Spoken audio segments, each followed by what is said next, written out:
High বন্ধুরা, কি অবস্থা? কেমন আছো? তোমাদের ঈদ কেমন কাটলো? আর ঈদের শেষে আমাদের ক্লাস পুনরায় আবার শুরু করলাম আমি।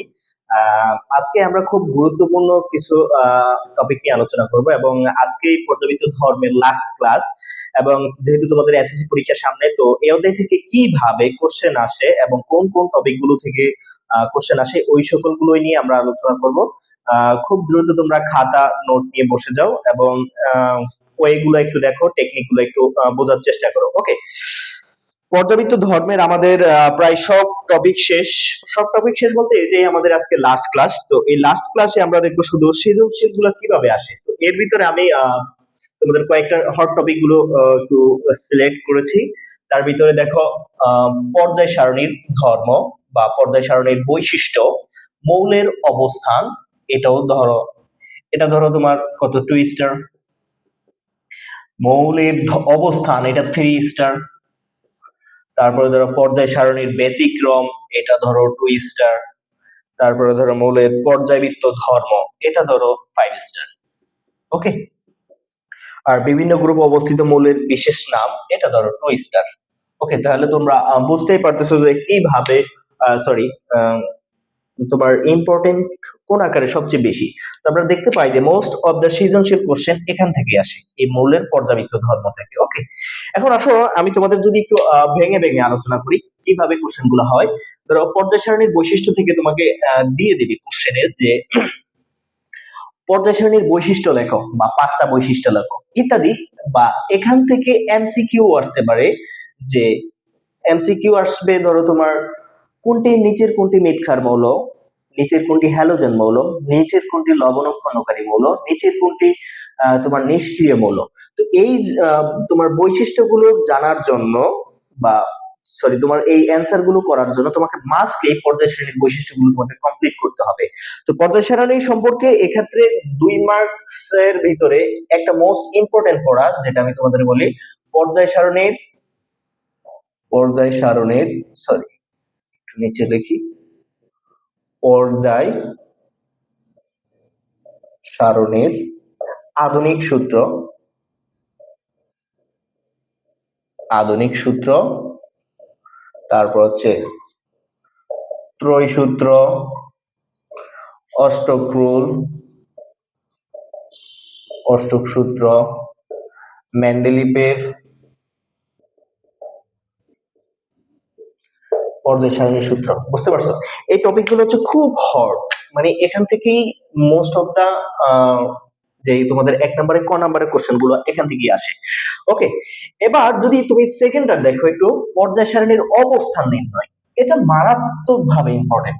এটা 2 নাম্বারও আসতে পারে, তোমার 3 নাম্বারও আসতে পারে, অর্থাৎ খতেও দিতে পারে, তোমার ঘতেও দিতে পারে। এটা ঘতেও দিতে পারে এবং খ, এই দুইটা উভয়টাতেই দিতে পারে, উভয়ই দিতে পারে। তাছাড়া তোমার এটা প্রতি ক্ষেত্রেই তোমার এটা জানার প্রয়োজন বা জানার প্রয়োজন হয়। ওকে, তাহলে এই টপিকটা খুব ভালো করে পড়বা।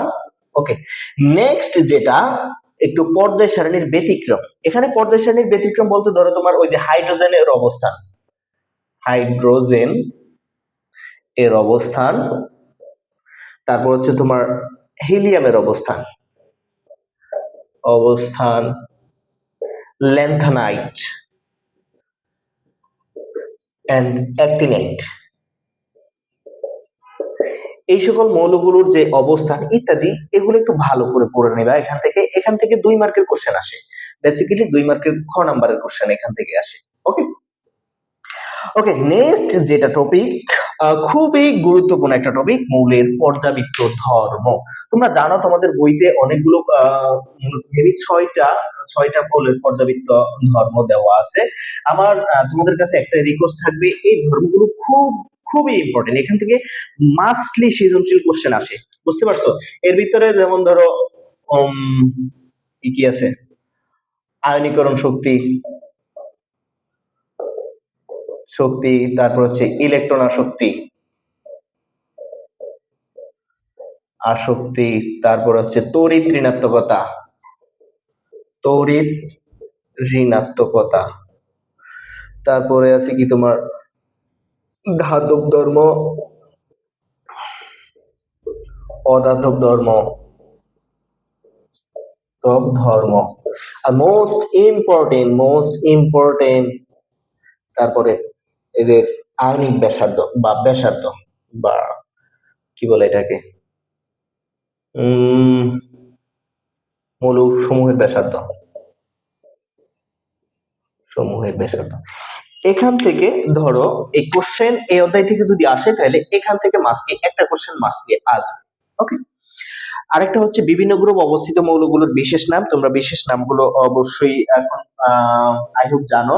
যেমন গ্রুপ ১ কে ক্ষার ধাতু, গ্রুপ ২ কে মৃৎ ক্ষার ধাতু, গ্রুপ ১৭ কে হ্যালোজেন, তারপর হচ্ছে গ্রুপ ১৮ কে বলা হচ্ছে তোমার নিষ্ক্রিয় মৌল, তারপর হচ্ছে তোমার উম ওই যে মুদ্রা ধাতু কাকে বলে, ইত্যাদি এক্সেট্রা এক্সেট্রা। ওকে, এবার চলো আমি তোমাদের অনেকগুলো বললাম। এখন আমরা একটু সৃজনশীল যদি দেখি, তাহলে সৃজনশীল উদ্দীপকটা কেমন হবে বা উদ্দীপকটা কোন ক্যাটাগরি হতে পারে।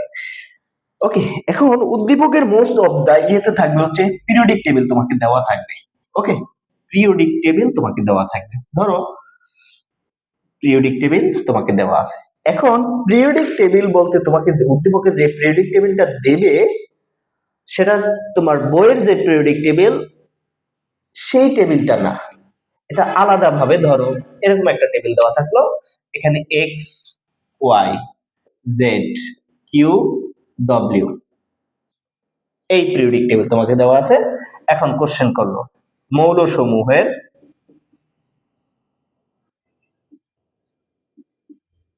সমূহের পারমাণবিক ব্যাসার্ধ অনুসারে সাজাও। ওকে, ব্যাসার্ধ অনুসারে সাজাও।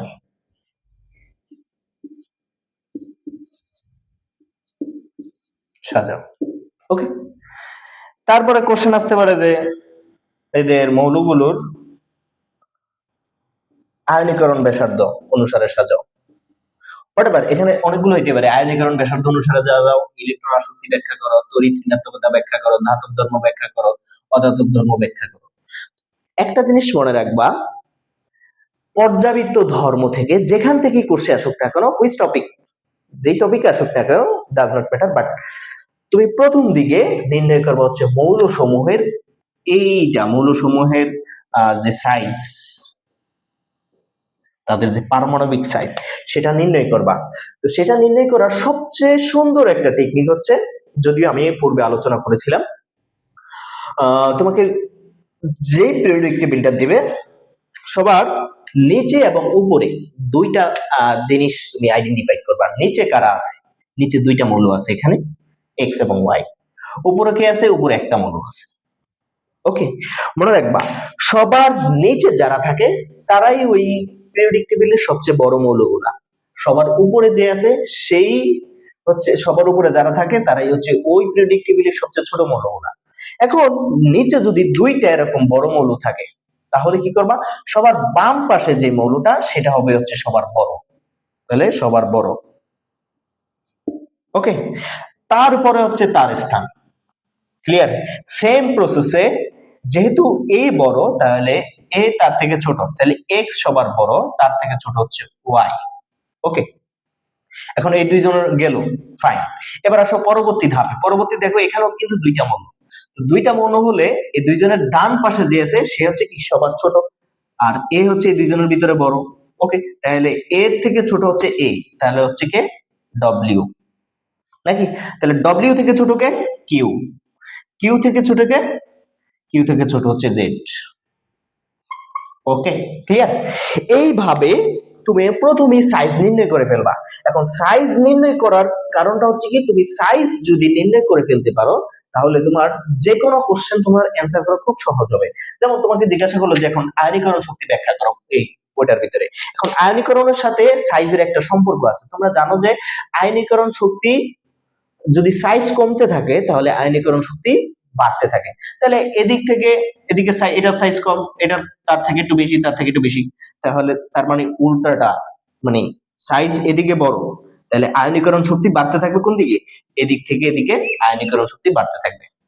আয়নীকরণ শক্তি বা আয়নাইজেশন এনার্জি বৃদ্ধি পেতে থাকবে। আয়নীকরণ শক্তি বাড়বে।